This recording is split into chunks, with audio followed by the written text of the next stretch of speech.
ఈ మిస్టరీ వీడేంత వరకు ఆ రుద్రవరంలోనే ఉండాలి. ఆ తర్వాత నీ ఇష్టం.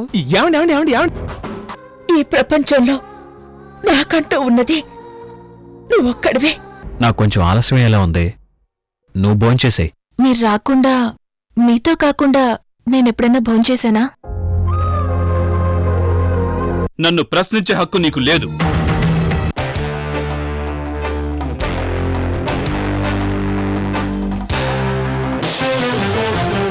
చంద్రముఖి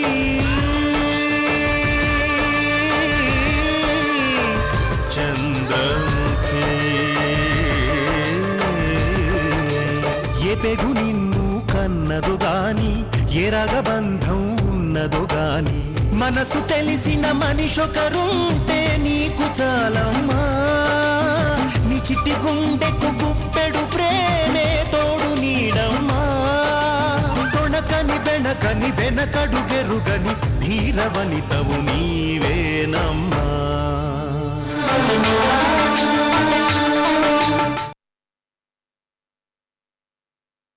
పిల్లలు లేకుండా నేను ఇంట్లో ఉండకూడదనుకున్నాను.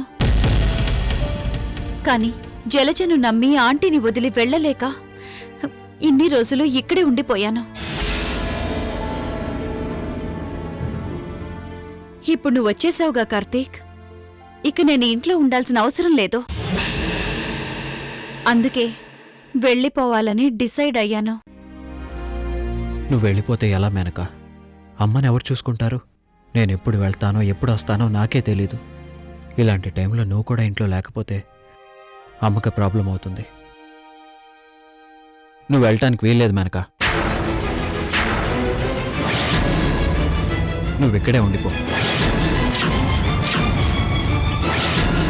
లేదు కార్తీక్, నేను ఇంట్లో ఉండడం వల్ల చాలా ప్రాబ్లమ్స్ క్రియేట్ అవుతున్నాయి.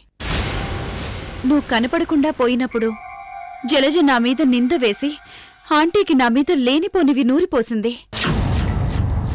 ఆంటీ కూడా తన మాటలు నమ్మి నన్ను అనుమానించారు. అయినా నేనవన్నీ పట్టించుకోలేదు, పట్టించుకోను కూడా. కానీ ఇప్పుడున్న సిచ్యువేషన్లో నేనిక్కడుండడం వల్ల వచ్చే చిన్న చిన్న సమస్యలు కూడా నిన్ను బాగా డిస్టర్బ్ చేస్తాయి. నా వల్ల నీకు ఆ డిస్టర్బెన్స్ కలగడం నాకిష్టం లేదు కార్తీక్. అందుకే నన్ను వెళ్ళిపోని. ప్లీజ్ మేనక, నా మాట విని నువ్వు ఇక్కడే ఉండు. ఎందుకు ఏమిటి అనే ప్రశ్నలకి నేను సమాధానం తర్వాత చెప్తాను. ఇప్పుడు మాత్రం నువ్వు వెళ్ళటానికి వీల్లేదు. ఎందుకు చెప్తున్నానో అర్థం చేసుకో. అది కాదు కార్తీక్. ఇంకేం మాట్లాడక మేనక, నువ్వు వెళ్తే మాత్రం నా మీద ఒట్టే.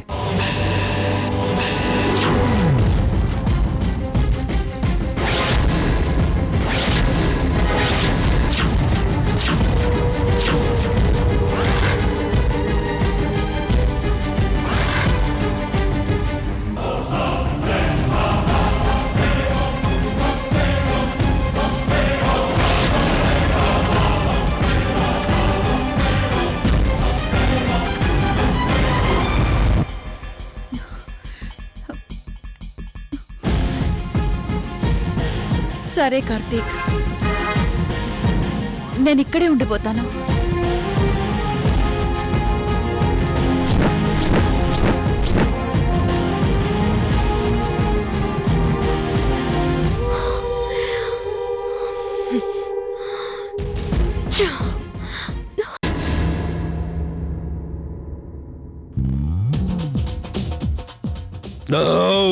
అబ్బా, నా మీద ఈడు బెటర్. పనేం చేయకపోయినా రోజు కుంభాలు కుంభాలు మెక్కేస్తున్నాడు. ఏంటి సంగతి? భోజనం అయిందా? అయింది. ఏంటో స్పెషల్? పొట్టేలో నా బతుకు మరీ ఇంత హీనంగా వద్దనుకోలే. అవును, మీరేం పని చేయరు కదా, మరి భోజనం ఎక్కడి నుంచి వస్తుంది? నువ్వు నరసింహుడు సినిమా చూసావా? అందులో హీరో క్యారెక్టర్ నాదే. నా క్యారెక్టర్ చూసే ఆ సినిమా తీశారు. ఆహా, నేను ఆ ఇల్లు ఇల్లు అని చూడను, అన్ని ఇళ్ళు నావే. అందరి ఇళ్లలో నా కడుపు నిండా భూ పెడతారు. ఇప్పుడే అదిగో ఆ ఇంట్లోనే పొట్టేలు మాంసం తినేసి వచ్చాను. మరి నాకేం తెచ్చా? నీకా ఇస్తానుండు. ఇందా. సేమ్ టు సేమ్ కదా, థ్యాంక్స్. ఈ యాదవ మళ్ళీ బిస్కెట్ ప్యాకెట్ తెచ్చాడు. ఇంకేమన్నా తెచ్చి సావచ్చుగా. ఇదిగో, ఏమి రాను రావు. అదే ఏవి రావు గారు, ఉత్త బిస్కెట్లేనా? కాస్త వెరైటీగా మార్చి నా మొహాన్ని పడేచ్చు కదా. రోజు బిస్కెట్లు తిని తిని బక్క చిక్కిపోతున్నాను. మీరేమో పొట్టేలు మాంసం తిని తిని బండలావుగా అయిపోయారు. ఏయ్, ఎక్కువ వాగితే చెమడాలు తీస్తా. తినో, తినేసి పడుకో. ఆ.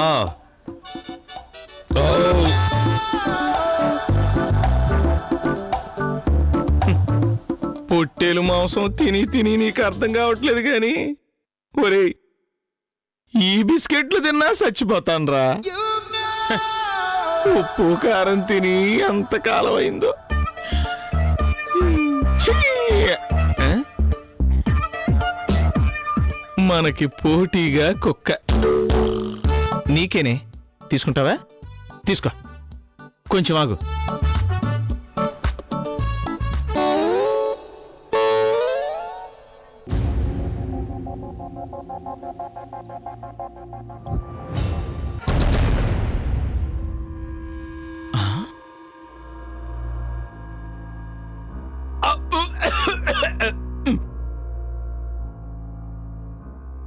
ఇదేంటి? వామ్మో, మళ్ళీ నా కొంప ముంచేలా ఉందిగా.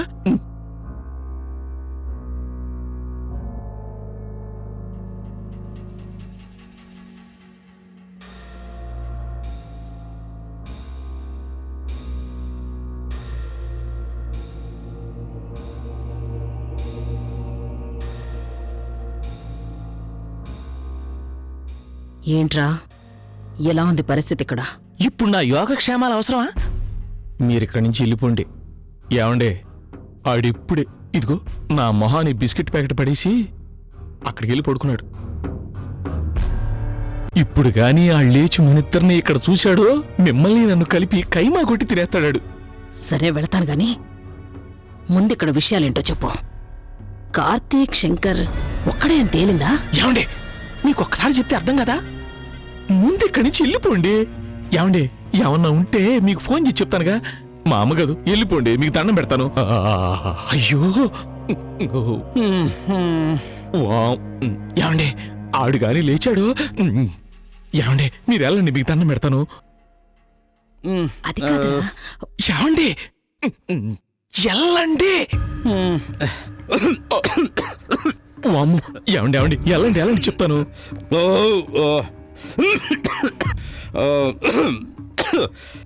ఏమండి, వెళ్ళిపోండి వెళ్ళిపోండి. సరే, వెళ్తానులేరా.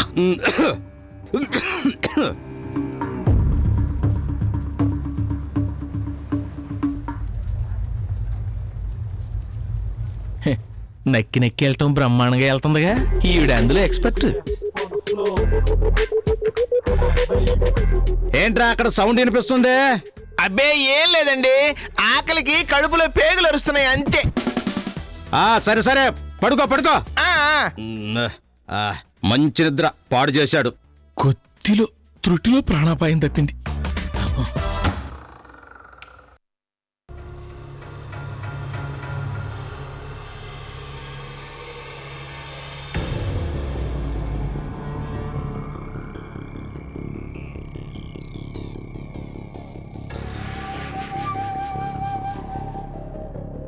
కార్తీక్కి వీలైనంత త్వరగా దగ్గరవ్వాలి. ఏమాత్రం ఛాన్స్ దొరికినా ఆ చందు, మేనకలు కార్తీక్కి నన్ను దూరం చేయాలని చూస్తున్నారు. అలా జరగకుండా ఉండాలంటే నేను కార్తీక్తో కాపురం చేసి తీరాలి. ఆల్రెడీ ఆంటీ దగ్గర మంచి మార్కులు కొట్టేశాను. ఇక కార్తీక్ని నా వైపు తిప్పుకుంటే మమ్మల్ని విడదీయడం ఎవరి వల్ల కాదు. ఒక్కసారి కార్తీక్ నా వశం కాని అప్పుడు ఆ చందు, మేనకల్ని మెడ పట్టుకుని బయటికి గెంటిస్తాను. ఆ తర్వాత కార్తీక్కి నాకు మధ్య ఏ అడ్డు ఉండదు. మేమిద్దరం చాలా హ్యాపీగా ఉంటాం. ముందు ఈ కార్తీక్ని బుట్టలో వేసుకోవాలి.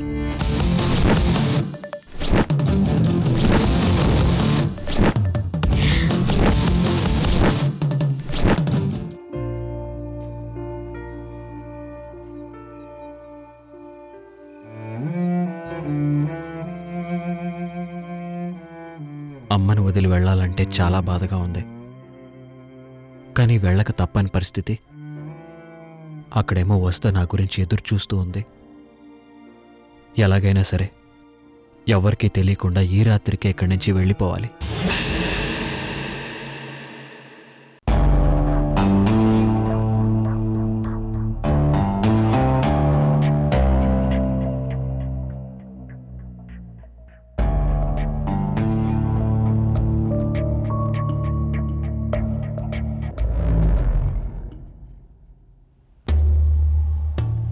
ఏంటి కార్తీక్, ఏదో ఆలోచిస్తున్నావు? నిద్ర పట్టడం లేదా? ఏం లేదు జలజ, అమ్మ గురించే. ఇన్ని రోజులు తను నా గురించి ఎంతగా బాధపడిందో తలుచుకుంటేనే బాధగా ఉంది. బాధపడకు కార్తీక్, నువ్వు తిరిగి వచ్చేసావు కదా. ఇప్పుడు ఆంటీ అంతకు మించిన ఆనందంతో ఉంది. నువ్వింకా దాని గురించి ఆలోచిస్తూ ఇలా ఉంటే ఎలా చెప్పు? రా పడుకుందు గాని. ఆ,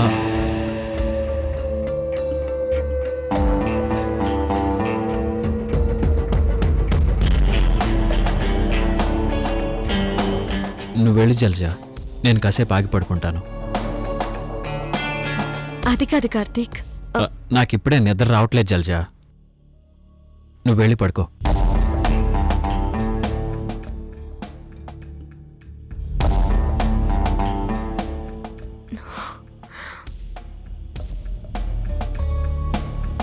కార్తీక్ ఇలా బిహేవ్ చేస్తున్నాడేంటి? తను నన్ను అవాయిడ్ చేయాలని చూస్తున్నాడా, లేదా ఏదో మూడీగా ఉండి అలా ప్రవర్తించాడా?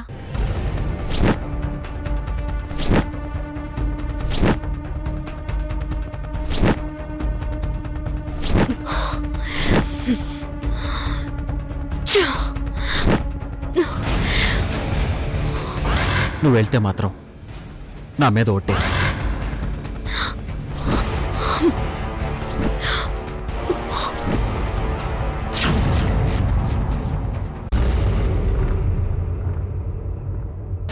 మళ్ళీ నన్ను వదిలి వెళ్ళవు కదా కార్తీక్.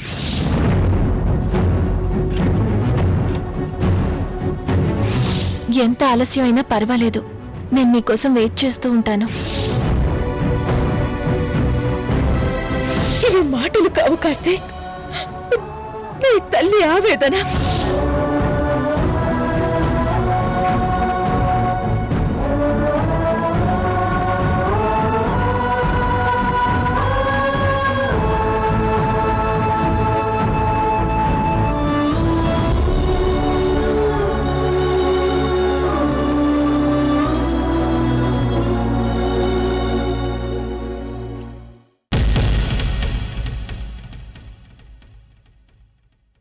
అక్కడ వస్తా నా కోసం ఎదురు చూస్తూ ఉంటుంది. నేను త్వరగా వెళ్ళాలి.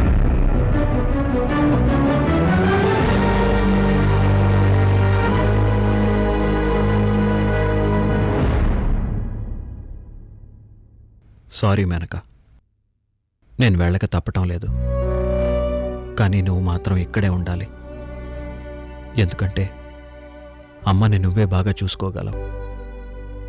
ప్రస్తుతం ఉన్న పరిస్థితుల్లో నిన్ను తప్ప నేను ఎవ్వరినీ నమ్మలేను. జలజ ఎప్పుడు ఎలా మారుతుందో తెలీదు. చందు అయితే అసలు పట్టించుకోవటం లేదు. తన దారి తను చూసుకుంది. అందుకే అమ్మ బాధ్యత నీకు అప్పగించి వెళ్తున్నాను. వీలైనంత త్వరగా తిరిగి రావడానికి ప్రయత్నిస్తాను. వస్తాను మేనక.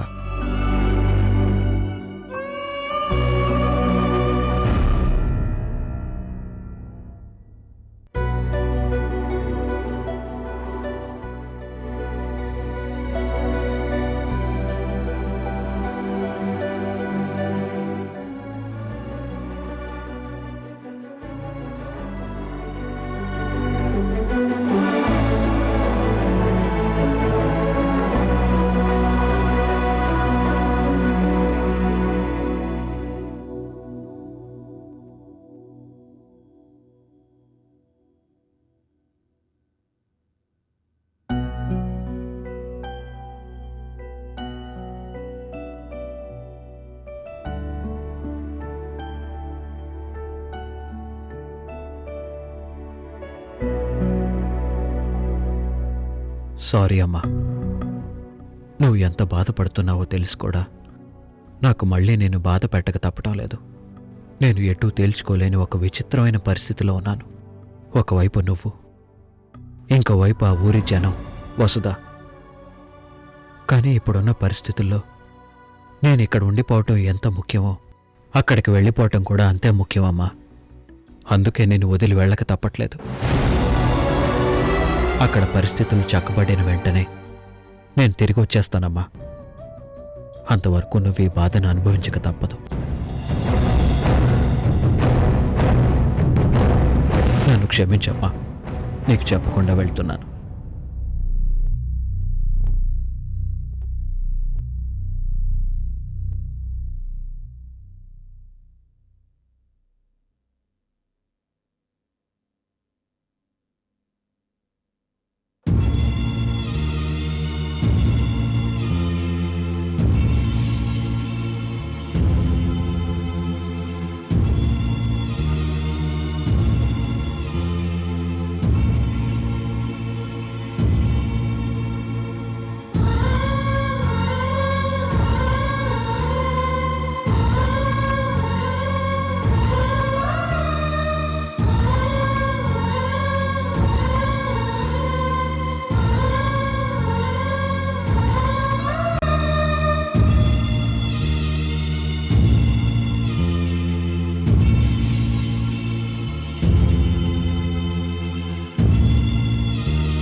ఇదేంటి, కార్తీక్ ఈ టైంలో బయటికి వెళ్తున్నాడు? ఆంటీ వెళ్ళొద్దని అంతగా చెప్పినా వినకుండా అసలు ఎక్కడికి వెళ్తున్నాడు? అందులోనూ ఎవ్వరికీ చెప్పకుండా ఇంత రాత్రి వేళ వెళ్లాల్సినంత అర్జెంట్ పని ఏముంటుంది?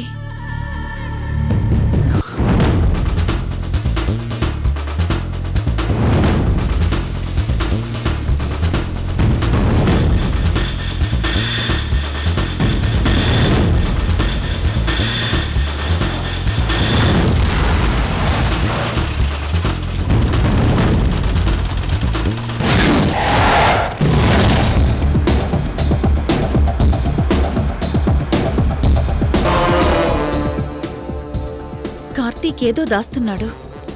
వచ్చినప్పటినుంచి చూస్తున్నాను. ఏదో కంగారుగా ఉన్నాడు. కాని ఏంటో ఎవ్వరికీ చెప్పడం లేదు. నిలదీసి అడిగినా దాటేస్తున్నాడు.